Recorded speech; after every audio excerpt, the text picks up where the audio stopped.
آنے والے ایپیسوڈ میں آپ دیکھیں گے کہ زمل زاویار کو کہتی ہے کہ مجھے لگتا ہے کہ آپ کو سوہا سے محبت ہو گئی ہے اور یہی وجہ ہے کہ اب تو آپ بس اسی کا ذکر، اسی کی بات، اسی کی طرف آپ راغب ہوتے ہیں۔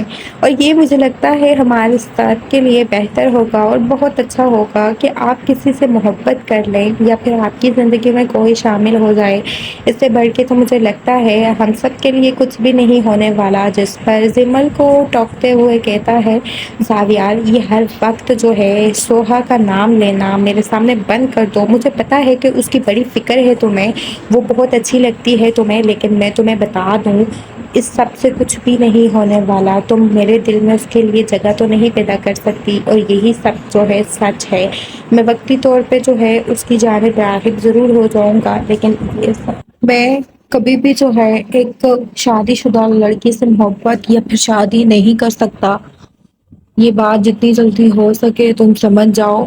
اور میں نے تمہیں روکا تھا ہر اس چیز سے، پتہ نہیں تم کس کس چیز میں انوالو ہو۔ جب میں نے تمہیں کہا تھا تمہارے لیے وہ لڑکا بہتر نہیں ہے، اس کا کتنی اور لڑکیوں کے ساتھ افیئر ہے، اور یہ بات تمہیں سمجھ کیوں نہیں آ رہی؟ کیوں جو ہے اپنی زندگی کو اس انسان کے سپرد کر رہی ہو جو انسان بالکل بھی تمہارا لائق نہیں ہے؟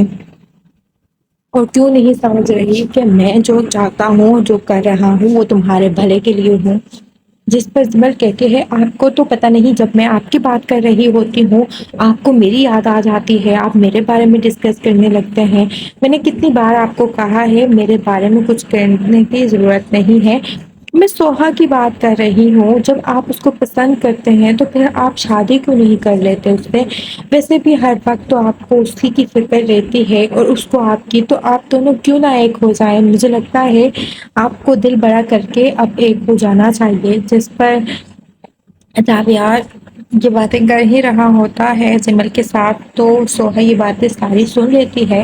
سوہا آ کر کہتی ہے کہ آپ میرے بارے میں ایسی باتیں کیوں کر رہے ہیں؟ مجھے بھی آپ سے کوئی شوق نہیں ہے شادی کرنے کا۔ ایک کھڑوس انسان سے شادی کون کرے گا جس کا نہ موڈ کا پتہ لگتا ہے، نہ ہنستا ہے، نہ اور کچھ؟ جس پر زاویار کہتا ہے محترمہ میں نے آپ کی ساری باتیں پہلے بھی سن چکا ہوں، یہ باتیں اب جو ہے میرے لیے کوئی نئی نہیں ہے، اور یہ باتیں میں سن چکا ہوں جو تم کہتی ہو، کر رہی ہو۔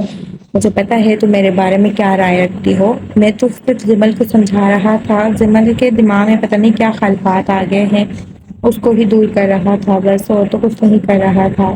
اور ظاہر سی بات ہے جب وہ تمہارے بارے میں بات کر رہی ہے تو میں نے بھی تمہارا نام تو ضرور لینا ہے۔ اب کیا کروں، مجبوری ہے۔ زمل میرے لیے بہت اہم ہے اور میں اس کی خوشی چاہتا ہوں، لیکن اس کو کیا پتا کہ تم کیا چاہتی ہو، تمہارے دل میں کیا ہے اور تم جو ہے کیا سوچ رہی ہو۔ اس کا تو اس کو علم نہیں ہے نا، اس باتوں کا تو۔